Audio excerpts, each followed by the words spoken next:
Very much. Number one, it isn't true.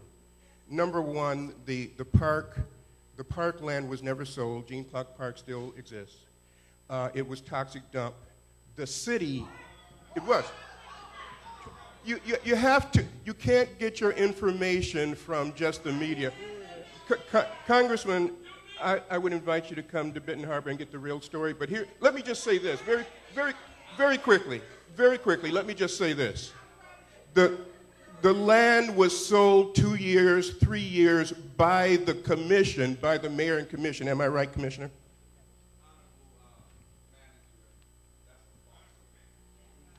It was sold before I got there. Is that correct? It was leased. Thank you very much. Thank you very much, because we haven't sold anything.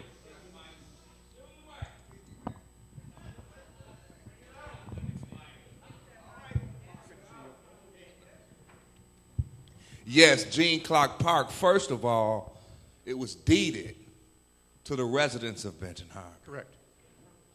For the youth to always be in possession of that precious land. Yes. That's number one. Number two, it was leased by a group of uninformed and corrupted elected officials. But not by the emergency manager. Let me finish. Because this is why you're here. Because those officials, as long as they were going along to get along and being the puppets of corporate interests, then Benton Harbor suffered from having a dearth of cash, but they never sent in a manager. Let me finish. Thank you very much.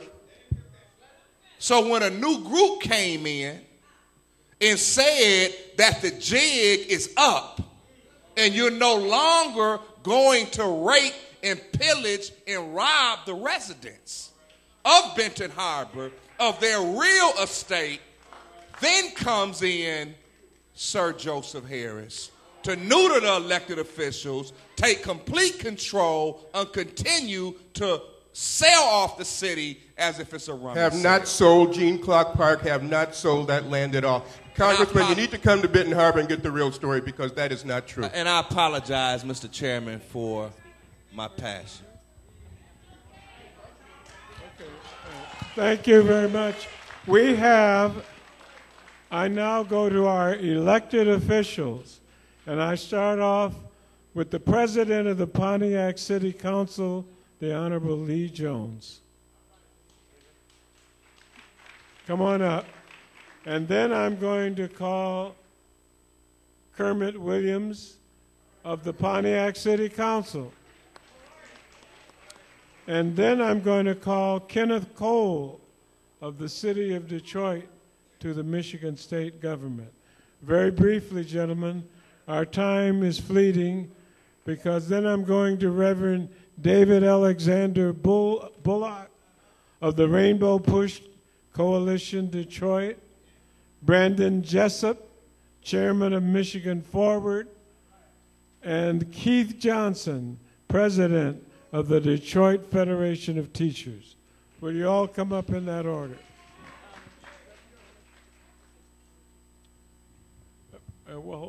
Reverend Bullock will be able to say something quick because he has to leave. Thank you so much, Congressman John Conyers, and to all of the elected officials who've spoken tonight, all of the community leaders. I'm so happy to see Reverend Edward Pinckney from Benton Harbor here,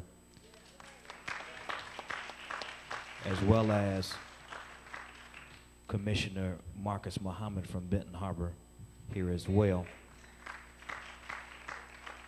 I'll be very brief. David Bullock, Rainbow Push, Michigan. Be very brief. Much of what has been said has been right on point, and I simply echo and ditto my support for all of the statements that have been made to the effect that Public Act 4 is anti-democratic.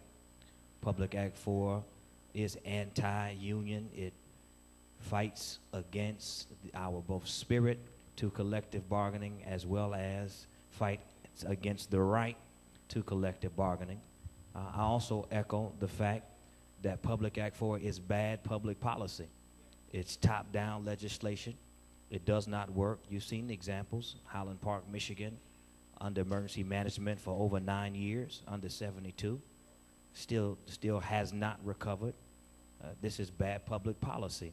Now in Flint, Pontiac, Benton Harbor, Detroit looming under this legislation, right? And so we maintain, while it is anti-democratic and while it does violate collective bargaining rights, that this is bad public policy. It just does not work.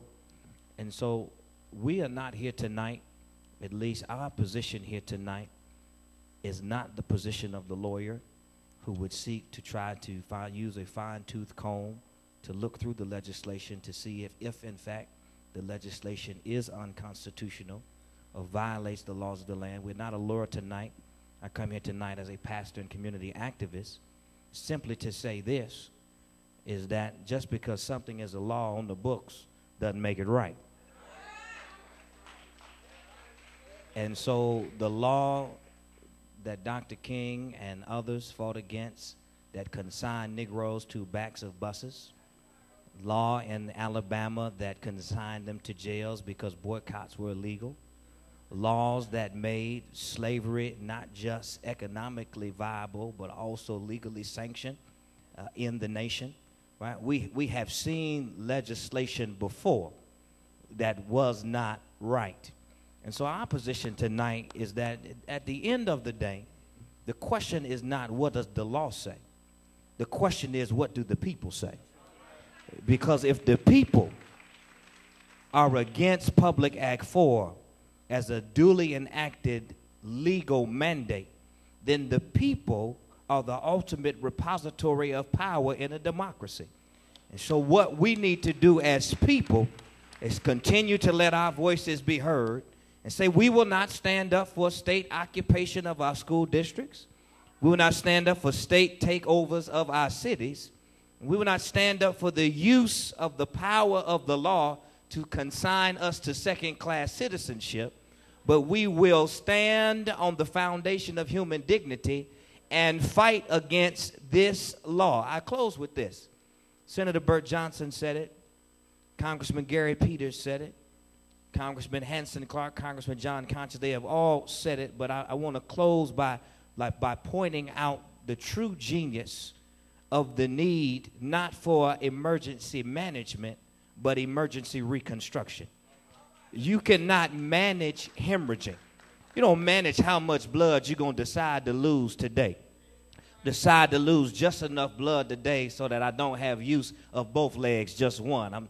Decide next week to lose just enough blood so that I won't have the ability to walk, but I'll be able to move my arms. A foolish man is someone who tries to manage blood loss. We must first stop the bleeding, and then we must what? Replace that which has been lost. And so if Ford and Chrysler leave Highland Park and take 85% of the tax base with them, you can manage all the management you want to manage, but until you fill the hole in the tax base, then you will not solve the problem. And so what we are dealing with is trade policy. Manufacturing moving to Mexico and Thailand. We're dealing with jobs being shipped overseas. We're dealing with outsourcing a public education system that does not prepare our children for a globalized, knowledge-based economy. And so until we move from emergency management to emergency reconstruction, then we'll be like Mama was when she had 6 kids and 2 pork chops. She was the best mama she could be, but they still all ate gravy for dinner because she needed somebody to bring the beef home. And so until we bring the tax base back, until we bring good jobs back, then we will be in this conundrum where we were trying to be doing more with less and less and less. So we stand up on the 29th, Brandon Jessup, take the petitions to Lansing, right? We're looking forward to November to flip Public Act 4 back, right, into the fiery flames where it came from.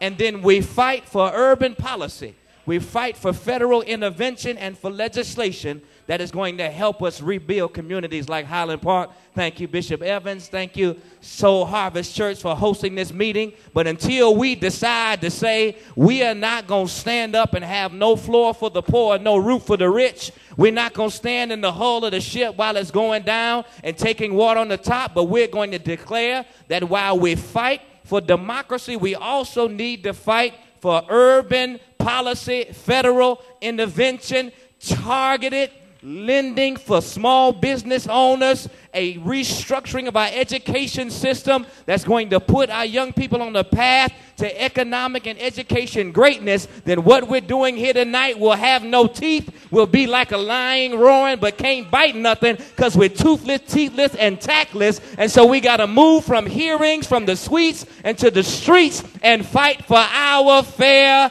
share. Thank you. Reverend David Bullock, Rainbow Push Coalition. Thank you. Thank you, Reverend Bullock. President, Pontiac City Council, the Honorable Lee Jones. Good evening. Good evening. Thank you, Congressman. My brother. Congressman Peters, my congressman, and I just told the pastor, I said, you want me to follow that? You can. All right. Thank you for hosting this evening, and I apologize for being late. I work right down the street. I'm I can say the recipient of two hats. I work for UAW International Union on Jefferson, and I have experience going through two of these. Not only living in a city that's financially strapped, we was going through a company that was financially strapped until we got through it.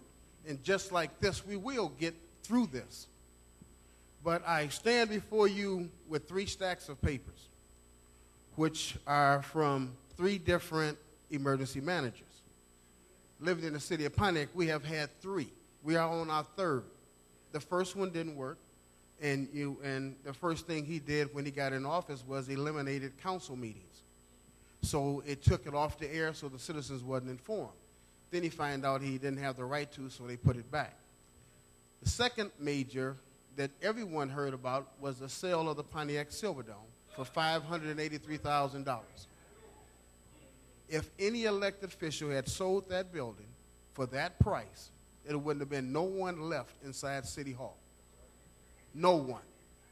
For a $55 million piece of property, for $500,000, I would have rather gave it to someone that was going to give me jobs versus someone that's going to buy it and sit on it for future land purposes down the road. The next EM we have was Mr. Stampler. We had Fred Lee, Mr. Stampler, now we under Mr. Schimmel. And everybody knows Schimmel in Mackinac and that agenda that's being pushed by the Republican Party, that's being pushed in several states other than Michigan.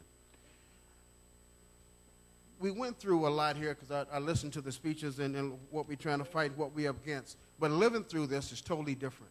Living through a city that your citizens see you at the store, see you at the gas station, see you at restaurants, and ask you questions that you have no idea of what's taking place. So when we have our meetings, they're pretty much ceremonial. We went through the elimination of council meetings, silver domes. The IT department was outsourced to a company that was charging more than what we had internally with our own citizens working in the IT department. He dismantled the HR department. The finance department is maintained by Plant Moran. They are our check and our balance. So they write the check and cash the check. Income tax was outsourced to our part-time services. Department Public and Works and Utilities were outsourced. We're down to 3 people. Not we, but we get blamed as we because when they get put in the paper, it's the elected officials. But we are not voting on anything that has any merit.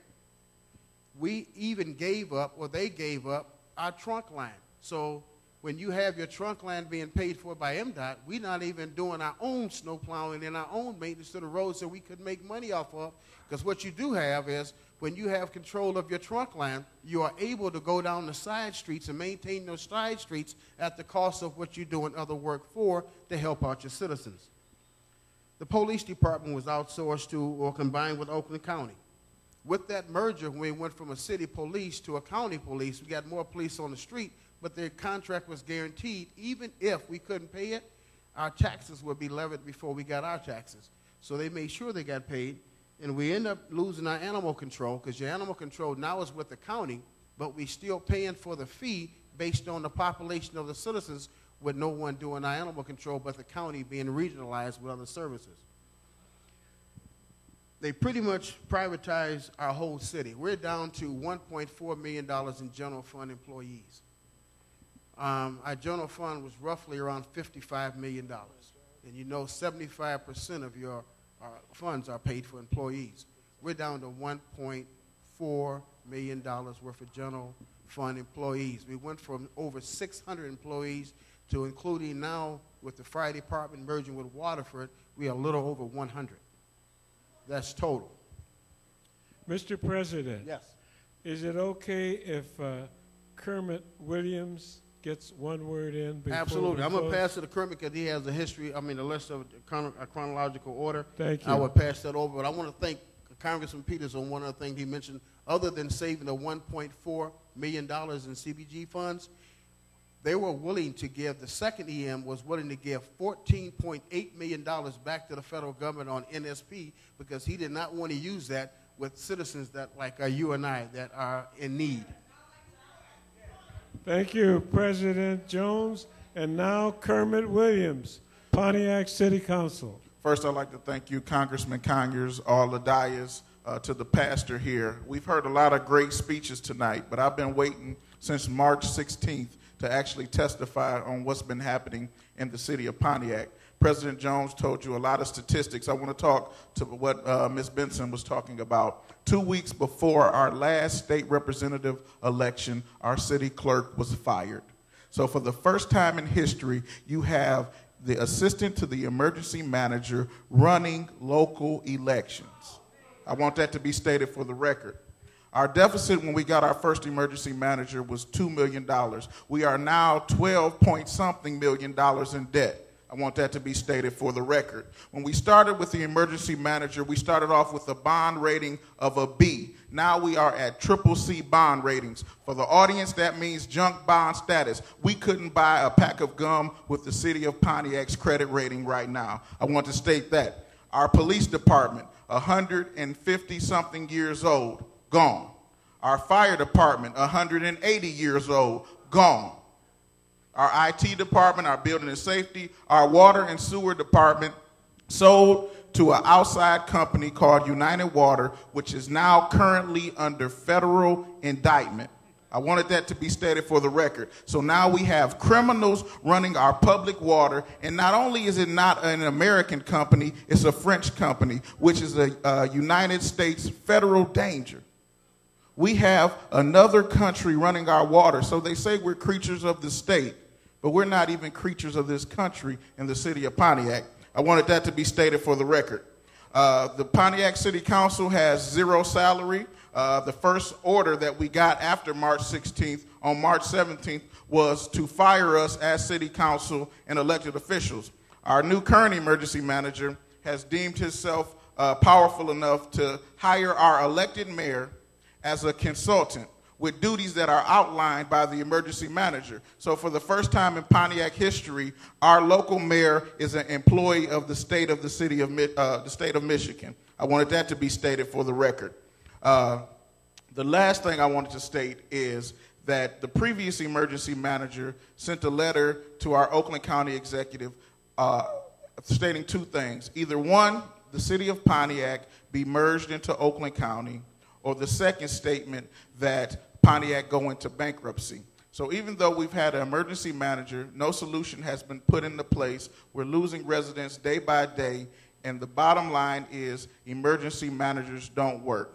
We've lost democracy, we've lost money, we've lost the confidence of the people, and we have been featured in national magazines that do not encourage people to come to the city of Pontiac. Now we are worried about our fire and EMS service. Our fire went from a 3 level, that's one of the top in the state, to now it's a level 5. People report on a daily basis that their fire insurance has went up by $1,000. Now, the average income in the city of Pontiac is less than $20,000.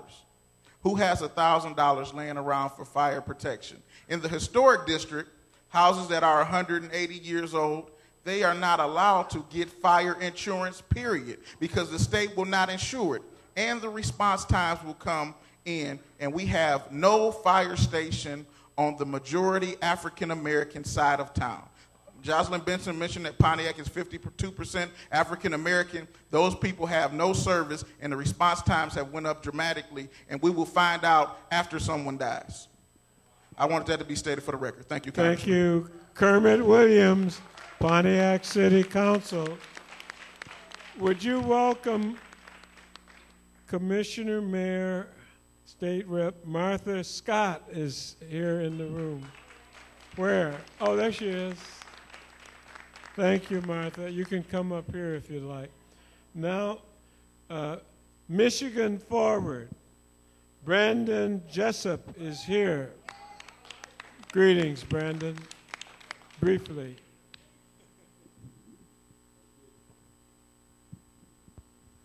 Good evening. Thank you, Congressman Conyers, for hosting this hearing once again. A lot has been said that I don't necessarily need to repeat. I would like to hand to the Congressman our official statement and also our letter to Governor Snyder on January 17th regarding the transparency and accountability of the review teams that were conducting reviews in Inkster and in the city of Detroit, and at the time, Highland Park. And we wrote this letter regarding review teams under Public Act 4 because Public Act 4, the whole policy of emergency management is clearly wrong. You can't justify it. I just saw a young, well, not a young man, but a brother at the corner of this table try to explain it.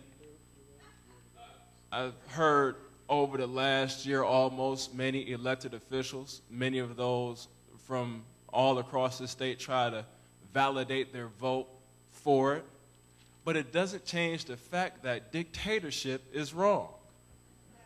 This is a democracy. And Governor Snyder's dictator bill, we can talk about the 700,000 voters in the state of Michigan that will be affected by this law. And I want to debunk one of the myths is that Detroit would be the next one to fall. Detroit has already fallen under emergency management. Our children experienced it first. When our children began to see that the schools in their communities were closing, after we regained control of our school district in 2005, after we passed the bond over hundreds of millions of dollars to rebuild new schools, to restart our school district here in the city of Detroit, and we found in 2009 that we will be placed under emergency management for failure to comply to a consent decree.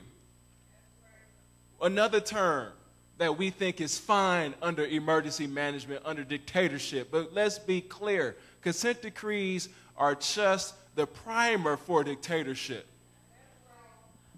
Under no condition would I swear to pay a debt obligation that I don't have the finances to pay, not the year later, but in some cases, in the case of Inkster, 3 months down the line. Let's be very clear. Inkster is now performing a deficit elimination plan, drafting a deficit elimination plan that forces them to estimate tax revenues for their community that are depreciating at 8% every 6 months. Now, we are expected to forecast 5 years ahead of time and freeze revenue. Our communities are expected, under a consent decree, to promise that their revenue will stay at this level, when at the time that they pass this legislation, or pass this new budget review, or pass this change to their deficit elimination plan, just like how you buy that car off the car lot, we all from Detroit, we from Michigan, we understand the depreciation of a car when you drive it off the lot. So why would I sign a contract that says as soon as I sign it, the revenue will decrease up to 12% immediately? because of falling tax revenue. Why? Because as Attorney John Filo said very clearly, because the housing crisis is still an epidemic in the state of Michigan. And how asinine is it for us to expect our municipal leaders, our school district leaders, to budget for something that is depleting and disappearing every second of the way? But Governor Snyder knows this. The state legislature knows this. Regardless of what party line you sit across, whether you're in Kent County, Oakland County, or Wayne County, you understand foreclosure. And right now, there is almost $1 billion coming into this state just to stop the gap. But we're still asking our communities to pass more bond measures and back to Detroit Public Schools under emergency management. We were assured that another $500 million would shore up Detroit Public Schools. That building new schools was the way to go. But just 2 weeks ago, Roy Roberts, the current emergency manager, the second dictator under Detroit Public Schools, announced that he would close more schools, more public schools, and do what? Turn them into charters. So guess what just happened, Detroit? Guess what just happened, Michigan? You have financed the building of brand new high schools and communities that you would never return the investment on. And then at the same time, we forced our city to ask the pension board over the last decade to continue to bail itself out of a fiscal deficit. And now that debt on the past debt and the interest on that debt is so high that even Dr. Scorsese, the guy that has trained emergency managers from Michigan State since March 16, 2011, says that bankruptcy may not be the option for Detroit either. That relief is the only way we can shore up the fall in tax revenue, the failure of true shared revenue from the state of Michigan. And the only way that you can shore up every municipality in this state is through relief, not through bankruptcy. And emergency management won't be enough. So I close to say thank you, Congressman Conyers, for holding this hearing today, because it's very important that we go on the record to the federal level about the injustices and the overrun of democracy and the clear attack on the future of America and the future of the state of Michigan. Thank you. Brandon Jessup, Michigan Forward Chairman. Thank you, sir, from the bottom of my heart. There are two speakers. Chris Makalakis of AFL-CIO will speak directly after the AFSCME attorney, Herb Sanders. Welcome, Herb Sanders, Counselor. Congressman Conyers, Pastor and members of Soul Harvest, I appreciate you hosting this event. And I commend you, Congressman Conyers, on the interim report by the House Judiciary Committee, an excellent report, and to my knowledge, the first written statement by a body of government stating the facts as it relates to Public Act 4 and opposing this unjust law. I came prepared this evening to discuss and to talk about the egregious nature of Public Act 4. But I think that that is readily apparent with this audience and through the things that the individuals have said that have spoken prior to me. So I will not be redundant. There are two things that I would like to touch upon, however. John Filo did an excellent job updating you as it relates to the lawsuit concerning the 28 plaintiffs. I'm sure Keith Johnson will mention, but I will also mention that there is another lawsuit pending in which we are challenging the altering and amending of collective bargaining agreements held with the Detroit Public Schools. Detroit Federation of Teachers, along with AFSCME, are engaged in litigation maintaining that the actions of Emergency Manager Roberts was a violation of the U.S. Constitution and the contract clause as delineated by the Judiciary Committee in their report. We feel very strong and very confident as it relates to our position in that litigation, and that litigation is pending. So there are two lawsuits, one in state court challenging the act under the state constitution, another in federal court challenging the act under the U.S. Constitution. But what I'd like to talk about now is, where do we go from here? March 16th, this act was passed. By June of 2011, myself, along with Brandon Jessup and President Garrett and a handful of other people, had come together, and we made a snowball, and we rolled that snowball down the hill, and it turned into close to 250,000 signatures of individuals opposing Public Act 4 and seeking a referendum concerning Public Act 4. And as most of you know by now, we will officially announce the number of signatures and the fact that we will be turning in the signatures on February 28th at 5:00 p.m. at 600 West Lafayette. That the next day, February 29th, we will caravan to the Great Seal, the Secretary of State's office in Lansing, and we will submit the signatures for certification.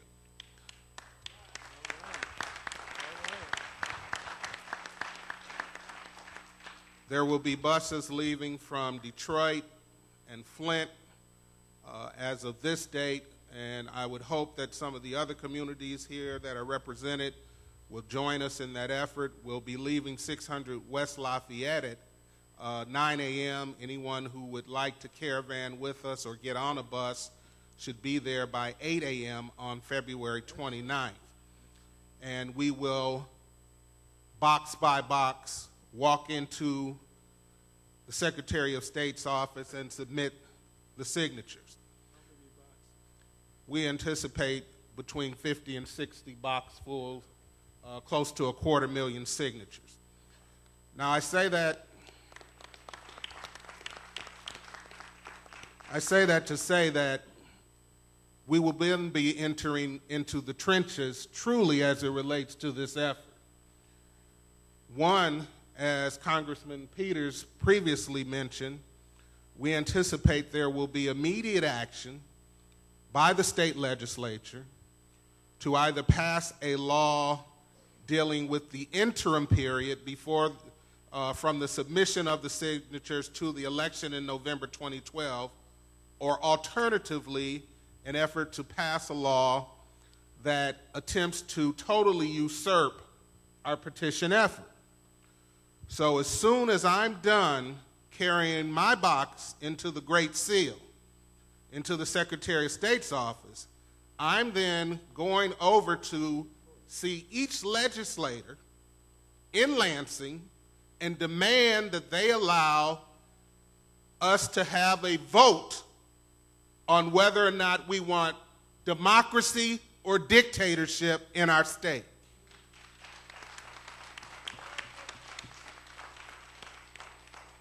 Close to 250,000 people have spoken and said, we want to vote on this issue. It's very imperative that we begin now to contact our governor and to contact our state legislators and demand that we have the opportunity to have this issue on the ballot and the people of the state of Michigan determine whether or not they want democracy or dictatorship. So I encourage all of you to join with us on February 29th, help us carry these boxes into the Secretary of State's office, and then when we're done, go see each legislature in Lansing and say to them, do not usurp my voting rights. You've done enough to do that already. Let us decide this issue. If we don't do that, if we simply submit the signatures and feel that the job has been done, then we will be failing ourselves and we will be failing each individual who signed on the dotted line. So I thank you for this opportunity, and I look forward to working with all of you in bringing back democracy to Michigan. Thank you, Council.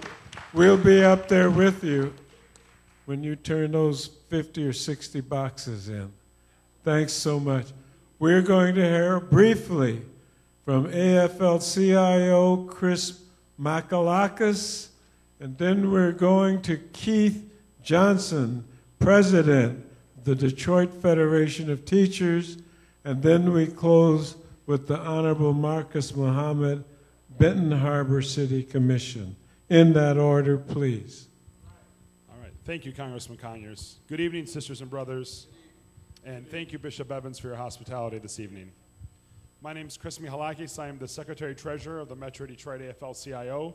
We represent over 200,000 working families in Wayne, Oakland, and Macomb counties who work very, very hard in a wide variety of industries, and all of them are threatened by this legislation. Michigan's Public Act 4, otherwise known as the Emergency Manager Law, is not only an attack on democracy at the local level, but it's an attack on democracy at the workplace as well. Let's consider some of the provisions in this dangerous law. First of all, emergency managers only answer to the unelected state treasurer and not to any of their constituents, as we've heard people say earlier.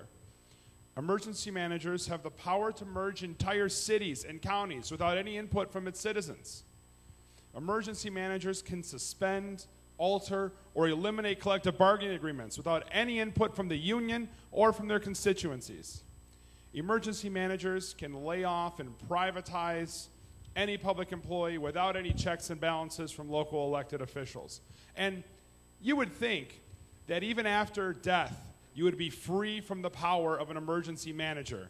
But I don't think Gene Clark from Benton Harbor would agree with us, because an emergency manager can even alter the conditions of a will and sell public assets to private corporations. These are not the powers of a manager. These are the powers of a local dictator.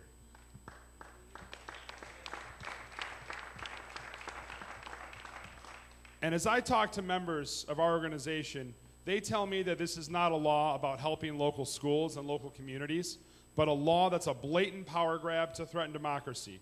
This is a law about taking away voting rights and workers' collective bargaining rights.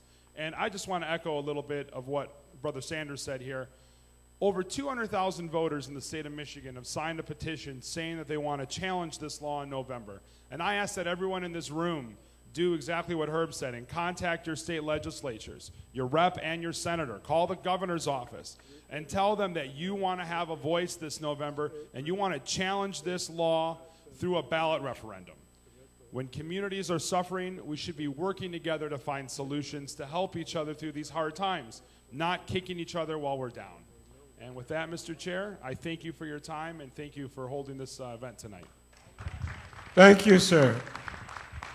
President, Detroit Federation of Teachers, Keith Johnson. Let's welcome him.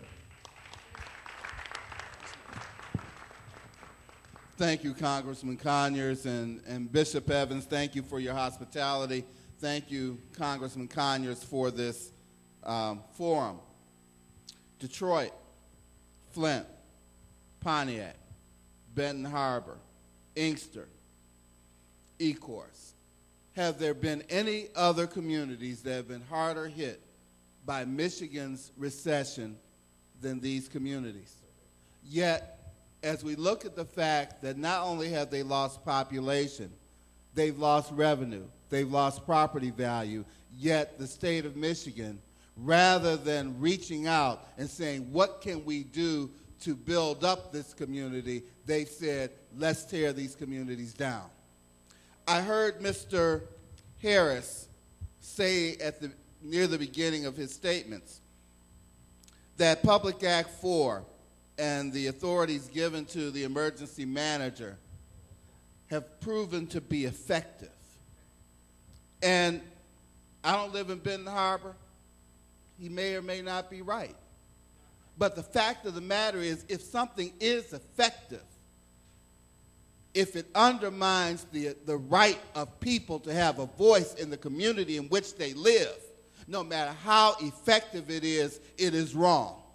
It tells those people that they are less than. It tells those people that they are incapable of electing leaders to make decisions to represent them in their municipalities or with their school districts. And in other words, says, since you are incapable, then we will impose someone upon you. It's telling those individuals, you pay your taxes, but you will have no representation in how those taxes are being used. In Detroit, in the Detroit Public Schools in particular, in 2009, we had an emergency financial manager bestowed upon us. And let's not get it twisted. There was a difference between an emergency financial manager and an emergency manager, although in my book, one is just as bad as the other. But the difference is that during the time that we had an emergency financial manager, this individual decided upon himself, without any clearly identified checks and balances, that not only was he going to impose his will on the financial aspect of Detroit Public Schools, but while I'm at it, I'll just take over academics as well. And so the school board went to court, and they won. So what does our Republican-dominated legislature say? Oh, well, you want to play by the law? Then we'll simply change it. And so here we have now the emergency manager. Now here's where it hit DFT and the other unions and DPS particularly hard. During 2009, we all negotiated contracts that were concessionary in nature. Collectively, we reduced the district's costs by over $120 million per year. And at the time, the emergency financial manager said, A, this takes bankruptcy off the table, and B, puts the district on a path towards fiscal solvency. And at the same time, we went out while we were battling with him, we went out and actually worked with him in order to get a $500 million bond passed in order to have capital improvements in our schools, which our children need. Now, the only thing that changed from the time that we negotiated those contracts in 2009, when we saved this district over $120 million a year, and March 16th of 2011 was Public Act 4. That's the only thing that changed. Because when we negotiated those agreements, all of us, including AFSCME, we took into consideration the fact that we were losing student population. We took into consideration the fact that the state was cutting back on the per pupil allotment. We took into account the increase in health care costs. And in fact, we even renegotiated our health care so that some of the more costly health care options were eliminated. And what did the new emergency manager come in and do? He imposed the very things that we had been able to negotiate off of the table. Why? Because he could. Not because the conditions had changed. Not because the district's finances got any worse. In fact, he will tell you that last year we ended the school year with a $43 million surplus. Brothers and sisters, that surplus came on the backs of the working employees of Detroit Public Schools. And to add insult to injury, they then passed something called the EAA, which in case you have not noticed, they need $24 million to start up. But yet they bring in a John Covington, give him a $175,000 signing bonus. I thought maybe he came from the NBA or something. And on top of that, over the next 4 years, he has the potential to earn $1.6 million in a school district that claims is financially strapped. So now, those are the facts of the matter. Here's the question. One of my favorite movies is The Untouchables. And there are two scenes in the movie The Untouchables that we have to apply to our future. In one, Al Capone is getting a shave. And he says, when he's being interviewed, because they're talking about his propensity for violence, and I'm not advocating violence by any means. But he says, in the neighborhood in which I grew up, I found out that you could get farther with a kind word and a gun than just a kind word. We've run out of kind words. Our gun is what we're going to deliver on February 29th, and that's at $500,000 signatures, $250,000 signatures. The second scene is when Kevin Costner and Sean Connery are sitting up in this balcony, and they're talking about what it takes to get Capone. And Sean Connery asks him, what are you prepared to do? And Sean Connery asked to have Kevin Costner, and Kevin Costner said, I'm prepared to do everything within the law to do this, that, and the other. And then Sean Connery says, and then what are you prepared to do? So the question for us, ladies and gentlemen, after we've delivered on the 29th, what are we prepared to do? Thank you. Thank you, sir. We are now closing with brief remarks by Marcus Muhammad of Benton Harbor, who's already spoken, but we want to close with Martha Scott, the former mayor of Highland Park. And Bishop Ely is going to close us out with a prayer. Thank you, Honorable Chairman and Congressman. I'm so honored to be here from the city of Benton Harbor, who has suffered from the brutal gavel of the emergency manager law. And it's where all of the powers of the EM has been duly unleashed. Now, I agree with the acronym EM, but I would change management to mercenary. Now, I know they still give homework in church, Bishop. All right. They still give homework. Look up the word mercenary for just some homework. Now, here's an article, and I'm going to be brief, Congressman. Auditors, BH still seeing red. Contrary to Harris's prediction, city ends fiscal year with sizable deficit. Audit shows accounting mistakes, pension fund problems. He was taxing the workers 3%, telling the workers that he was placing it in the pension fund. But come to find out, they were siphoning from that tax, sliding it in the general fund into today. He has not paid 1 red cent toward the pension, which triggers an emergency. So we're under an emergency mercenary who's practicing and doing things that would trigger for the state to come in, but nothing is being said by the loan board. He just recently laid off a sister who has been working for the city of Benton Harbor for 27 years on her way to retirement, but since he's not paying into the pension, she can't retire. And this is to quote unquote right the wrong. The NSP $2.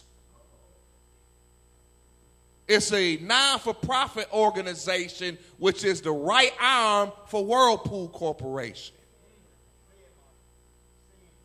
The city of Benton Harbor got $13 million. $7 million was taken by the county. The other $6 or $7 million was given to Cornerstone Alliance so they could develop their own property. That property was not even in the target zone, but they amended it at the last minute and said if we don't spend it, the money will have to go back. He took the CDBG dollars and hid it and said, I'm going to pay to upgrade the parks. But if you went and looked at the parks in Benton Harbor, it's a travesty and an utter shame. So I'm no lawyer, but neither was Abraham Lincoln. He didn't go to law school. He didn't take the bar exam. He was not even an apprentice. But he had a passion and love for the document that established this country. And he studied it and combed it and milked it, and now we have Emancipation Proclamation. But we don't need to have no cum laude degree in law to see that this is illegal legislation.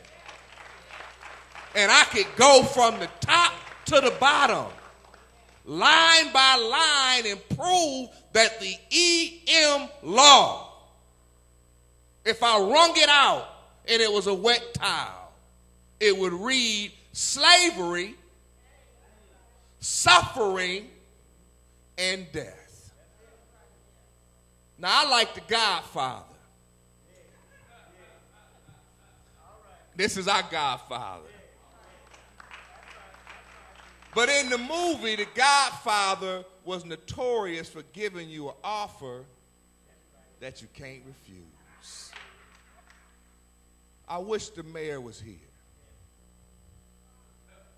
because what they have done to him, a good man that came in wanting to do a good thing, but he has been given an offer that he can't refuse. Now, I know my time is about to get cut, but I didn't drive 3 hours here to water down and dilute what we know is the truth.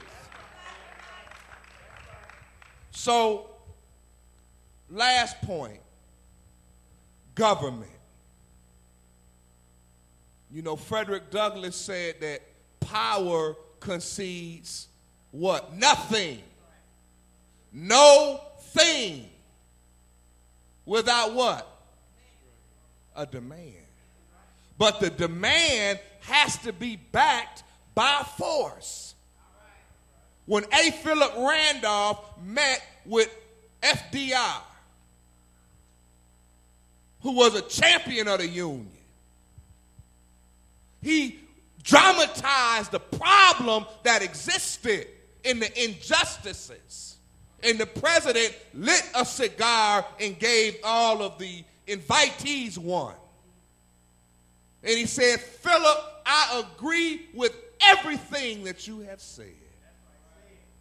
But he said, go out and make me do it.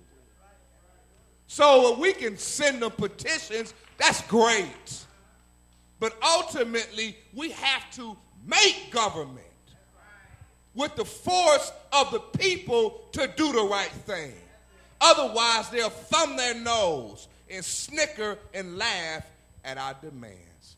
Thank you, Honorable Congressman, for having me, and I love you, Detroit.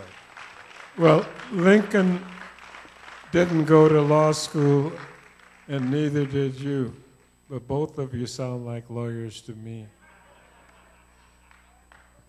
Our former mayor of Highland Park, Martha G. Scott. Thank you, Congressman. Welcome her, please. Thank you, Congressman. Thank you, Congressman Conyers. Good evening, everyone. I just happened to have been turned on 9:50 and hear that you were here in my city. And so I had to come and welcome you here, because we've been dealing with a financial manager for a long time. I have a simple saying, as I used to say every day in the legislature, me today and you tomorrow.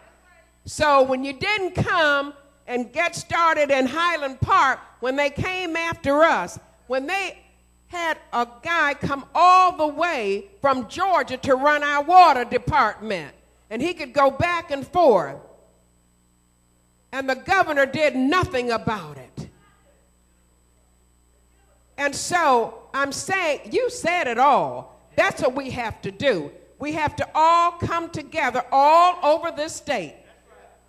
You know, I stood up and fought for affordable home and car insurance, still fighting for it, and fighting for foreclosure. Finally, my chairman said to me today is that he was going to allow my ordinance to move forward, okay? Because I told him that I was tired of waiting. I was going to take him and the CEO to court if we couldn't, because somehow they had a problem with me. You know, when I believe in something, I'm going to stand up until I get some resolve. I stood up 8 years every day in the Senate. Didn't get too much resolve, but within the last couple of months, I have been meeting with the governor's people on insurance. And I told them that I couldn't settle for anything unless they took away the zip codes, because that's how we're being charged. It's redlining, and we're being charged with where we live. And so if we all come together all over this state, oh, we can make this happen. Oh, you said it. And I want to welcome all of you all here to Highland Park.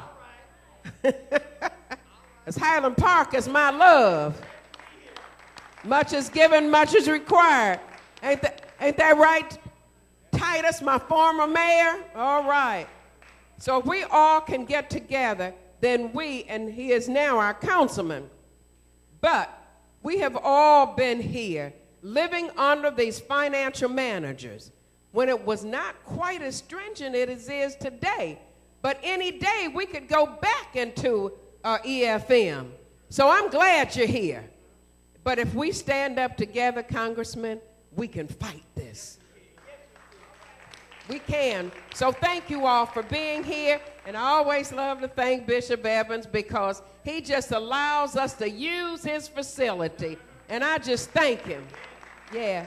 And thank you all. So God bless you all. And we're going to stand together, right? And everybody who participated in that suit, and I heard that on the radio today. So thank you. And I just read about you at 12 years old. I saw that. I said, I know her. That is so wonderful, but that's what we have to do. We all have to stand up and fight together. Because you know what? That's what they've done to us all of our lives. Pit one of us against the other one. Give us a free lunch or something. But it ain't no free lunches, all right? All right, so let's get it together. Thank you all. I love you.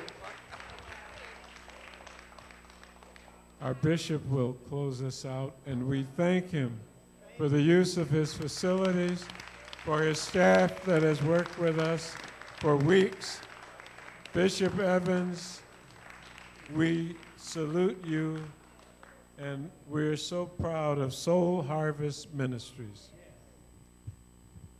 As we all are standing on our feet, let everyone in the house a round of applause one more time for the Honorable John Conyers.